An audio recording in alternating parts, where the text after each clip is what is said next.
how much of one's life is a result of their past karma? Are the injustices and unfairnesses that one faces in one's life a result of their past karma? If so, do you accept these injustices and find solace in the fact that, okay, the karma is being cleared, even though it might seem detrimental to our lives in so many ways? Samantha, you're old enough for this. I'm not saying you're old, I said you're old enough. Do you still expect the world to be fair to you? That's why I'm asking this question. Can I blame it on my past karma is what I'm asking. I want the world to be fair to me is a schoolgirl question. By now you should know the world is not fair. It will not be fair to you. But if you dig deep into yourself and have a taste of life, not a taste of your thought and emotion, the taste of life that you are, then you will see life is not just fair, it's just fantastic. So, do you want fair life or fantastic life? You must decide.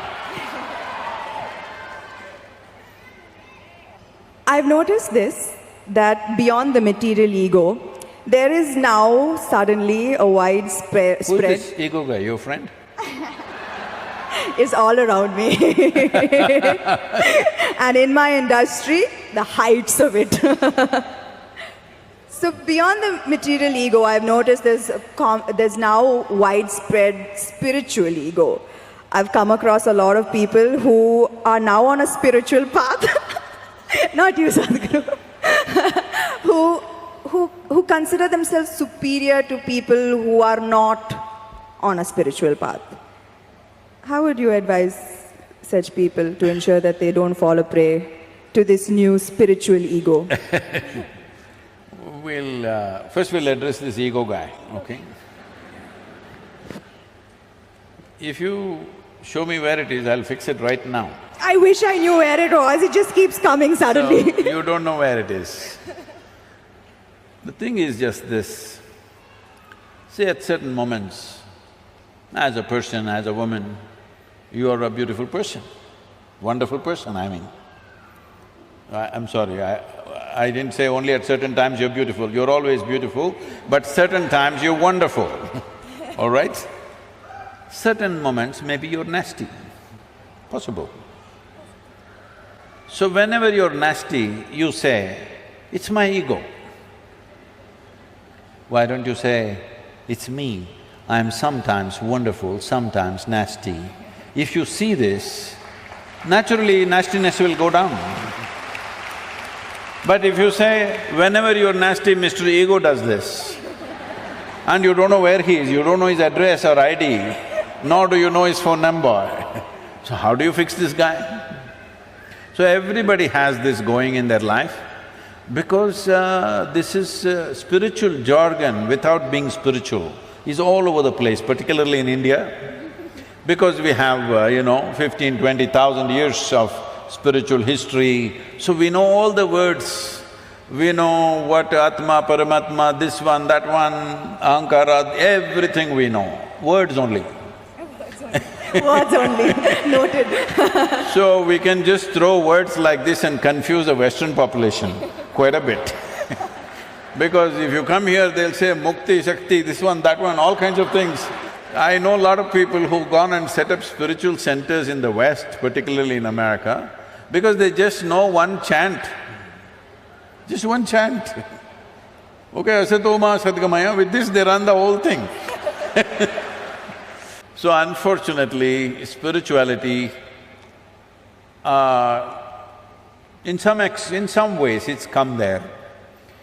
It's come there because there is need in the society, there is not enough source. Because of that, people are manufacturing this here and there. This happened, a few years ago, 16 years ago. And I was in United States, and then somebody in the office, our office, told me Sadhguru, did you know every day 100,000 people are typing out the word spiritual? I said, is that so? Type it out and see what comes out. Are we even there in the picture? They typed out spirituality. First thing that comes up is a spa in Mexico. You've been there.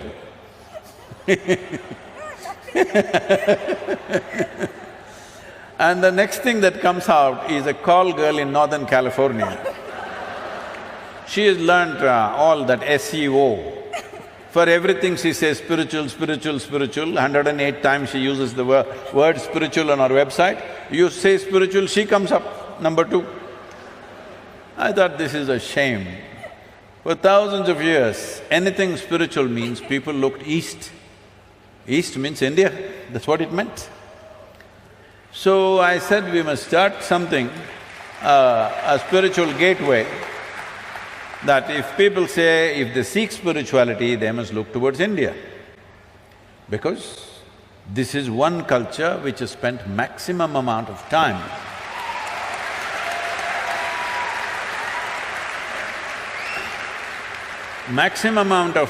exploring human consciousness and the mechanics of what a human being is, how this functions on the surface and its very core.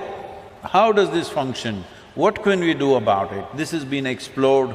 I'm not saying this out of my Indian origin, I'm saying this after looking at the world closely, that nowhere else has it been looked at like this. So, I said, we must start a spiritual gateway, India, the spiritual gateway. I must tell you this, till about 15 years ago, I had not met a single guru in this country. I just did not meet, I was just busy doing my own work. I never thought I had to go and look for somebody, I had never been to any other ashram anywhere. And then I thought, okay, let me make an attempt, then I started making phone calls. They all received my call pretty well, and then I started visiting some people and started putting together. We had one meeting with 125 gurus. We made this thing that nobody talks about their philosophy. You keep your philosophy, this is just a meeting. This is just about how to enhance your ashram or your yoga center, whatever you have, how to enhance the quality. We will teach you management, we will teach you branding, we will teach you how to make a website, we will teach you how to present yourself to international community. Your philosophy, we don't touch, you don't touch mine, I don't touch yours, you do your own thing. Because that is the beauty of this culture, that it can exist in hundreds of forms, thousands of forms, and it's okay with us. So when I went about doing this, well, I met many wonderful people, but at the same time, at least 60 to 65%, it hurts me to say this, I found that if I walk into an airport or a golf course, I meet better men than in the so-called spiritual centers. Because it's full of jargon, no heart, no depth, no profoundness, simply one chant, one nonsense, one philosophy that they read somewhere. It's going on like this. This needs to change. So to bring this profoundness to people, as people get closer to me, I get harder and harder and harder. Those who are very close to me, I am bloody cruel. Yes, because just to bring integrity into spirituality is so hard. Because the moment they get spirituality, little, like you said, you're calling it spiritual ego, I call it spiritual airs. They get spiritual airs, air bubbles get in their head. Suddenly they start acting funny, they start saying things that don't exist, they start talking about nonsense that nobody understands. If you speak something, whatever nonsense you speak, people in front of you must understand, otherwise why the hell are you speaking? Because the purpose of speech is to make somebody understand what you're saying. No, if I say something that you don't understand, I become big, you become small. This is rubbish. This is going on for too long. So, this whole spirituality as a thing, unfortunately, has fallen on bad times, but slowly it is rising because people's longing is increasing. I must tell you this, 40 years ago when I first started the programs, in our engineering programs, in various different forms, 85% of the people used to come to the programs only for health problems. Only 12–15% came to know something. Today, over 90% of the people come because they want to know something, experience something. Only 8 to 10%.